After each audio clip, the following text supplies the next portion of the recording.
한국어로 있는 태국 동화 끄라이텅. 이 이야기는 옛날부터 어른들의 입에서 입으로 전해지는 이야기예요. 옛날에 핏짓이란 도시의 강에 큰 소용돌이가 있었어요. 그리고 소용돌이 아래에는 커다란 악어 동굴이 있었답니다. 동굴의 주인이자 우두머리 악어의 이름은 다우란파이였어요. 동굴 안에는 신비로운 보석이 마치 나처럼 환한 빛을 비추고 있었어요. 이 보석은 마법의 보석이라서 동굴 안의 모든 악어를 사람으로 변하게 해주었어요. 하지만 악어들이 동굴 밖으로 나가면 보석의 마법 효능이 사라져 악어들은 본래 모습으로 되돌아갔어요. 악어의 우두머리인 다우란파이는 다른 악어들처럼 사람이나 동물들을 잡아먹지 않고 덕을 베풀었어요. 아무것도 잡아먹지 않았지만 다우란파이는 깊은 소용돌이 동굴 안에서 행복했어요. 다우란파이에게는 다우고 존이라는 아들이 있었고 다우고 존에게는 차라완이라는 아들이 있었어요. 하지만 다우란파이의 자손들은 다우란파이처럼 덕을 실천하지 않았어요.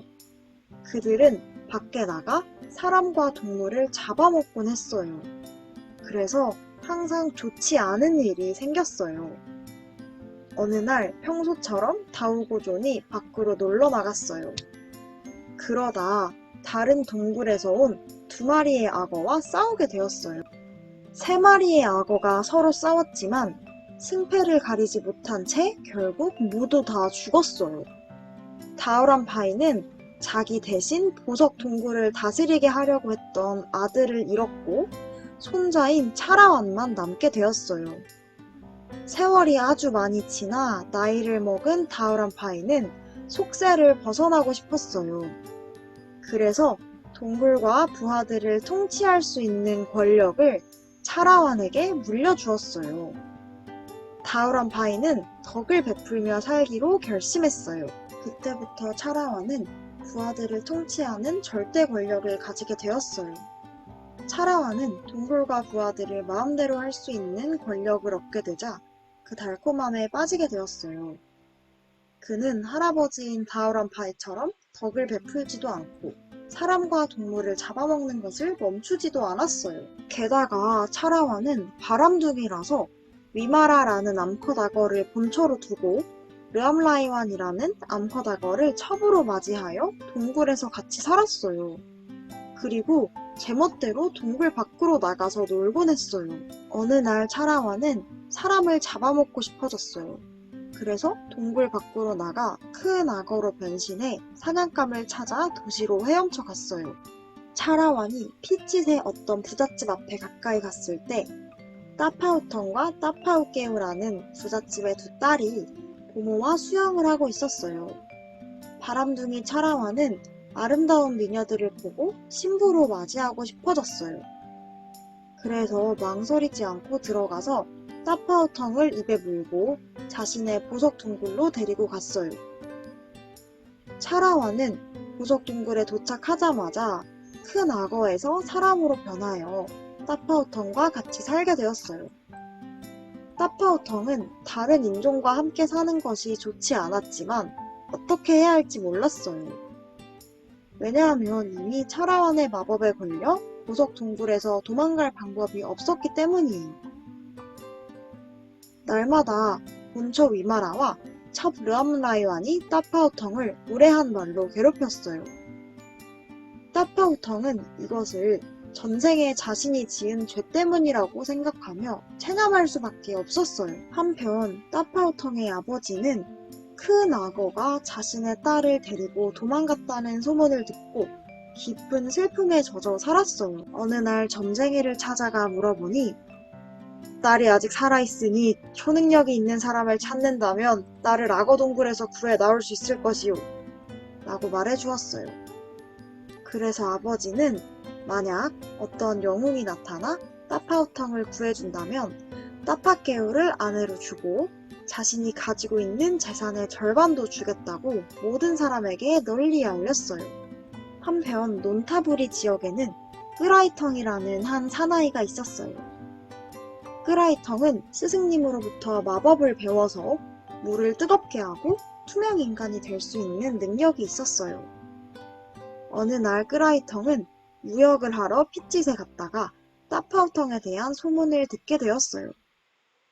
끄라이텅은 자신이 타파오텅을 구할 수 있다고 생각하고 지원을 하였어요.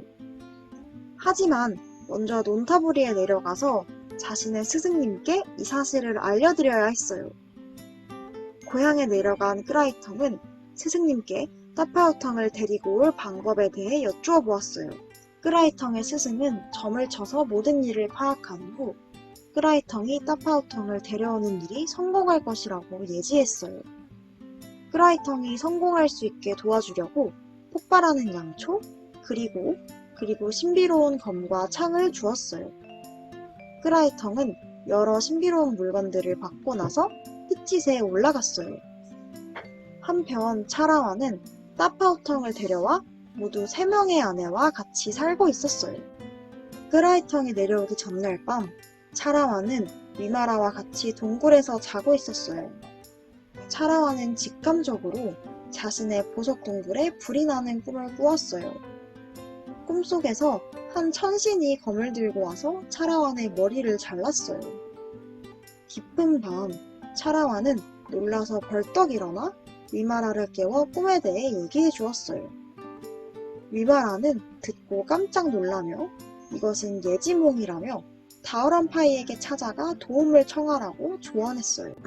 다우란파이는 차라완의 꿈이 정말로 죽음을 나타내는 심각한 예지몽이라고 하며 죽음을 피할 수 있는 방법을 알려주었어요. 그것은 7일 동안 동굴 밖으로 나가지 않는 것뿐이었어요. 만약 덕을 베풀며 동굴 안에 있는다면 살 수 있을 테지만 이것을 어기면 차라와는 분명히 죽을 운명이었어요. 두려워진 차라와는 할아버지의 조언을 따르겠다고 말했어요. 할아버지의 말씀을 따르기 위해 차라와는 시종들한테 돌을 가져와 자신이 살고 있는 동굴 출입구를 막으라고 지시했어요. 뿐만 아니라 낯선 사람이 자신의 구역에 침입하지 못하도록 경비를 철저하게 세웠어요.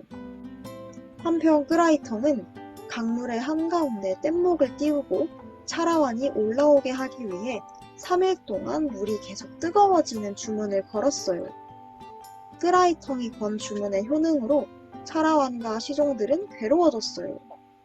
끄라이텅이 3일째 강 위에서 주문을 걸자 차라완은 불에 타는 듯한 뜨거움으로 견딜 수 없게 되었어요.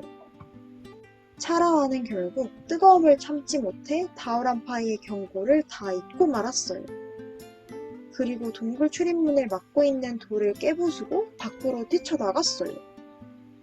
부하들은 차라완을 막을 수 없었어요. 차라완은 곧바로 끄라이텅이 주문을 걸고 있는 뗏목으로 헤엄쳐 향했어요. 끄라이텅과 차라완은 목숨을 건 싸움을 시작했어요. 끄라이텅은 마법과 창과 검이 있고 싸움에도 능했어요. 그래서 차라완은 끄라이텅의 창과 검에 찔려 속수무책으로 당하고 말았어요. 지쳐버린 차라완은 죽을 것 같아 자신의 동굴로 도망가 버렸어요. 끄라이텅은 포기하지 않고 마법의 주문을 외워 등불을 물 위로 띄웠어요.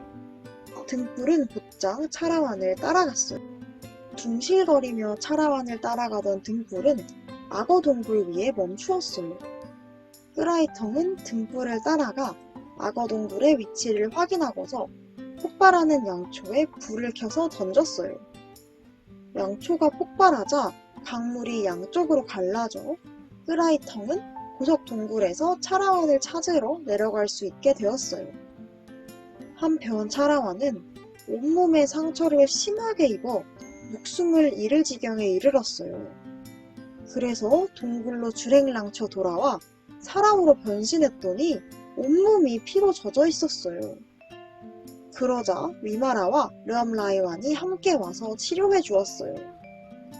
한편 끄라이텅은 보석 동굴로 따라와 촛불을 들고 보석 동굴의 신비로움에 취해 위마라의 구역으로 들어가게 되었어요. 차라완의 본처 위마라는 사람으로 변신해 있을 때는 누구도 못 따라올 정도로 너무나 아름다웠어요. 바람둥이인 끄라이텅은 미녀의 모습에 반하여 나쁜 마음을 먹고 위마라를 괴롭혔어요. 위마라는 자신의 남편에게 살려달라고 외쳤어요. 차라와는 상처로 인해 쓰러져 있다가 아내가 살려달라고 외치는 소리를 듣고 즉시 찾으러 나갔어요. 그래서 끄라이텅과 다시 싸우게 되었어요. 지치고 상처를 입은 채 또다시 끄라이텅의 검에 찔렸어요. 끄라이텅이 차라완의 눈을 성서로 묶고 주문을 외우니 차라완은 힘이 없어지고 끄라이텅의 손에 잡히게 되었어요. 차라완은 죽기 직전 본래의 모습인 큰 악어로 변하고 말았어요. 끄라이텅은 보석 동굴에 잡혀있던 따파오텅을 구출하여 부자 아버지의 품에 안겨주었어요. 그리하여 끄라이텅은 부자의 또 다른 딸인 따파오깨우를 아내로 얻게 되었고 약속대로 부자의 재산 절반도 받았어요.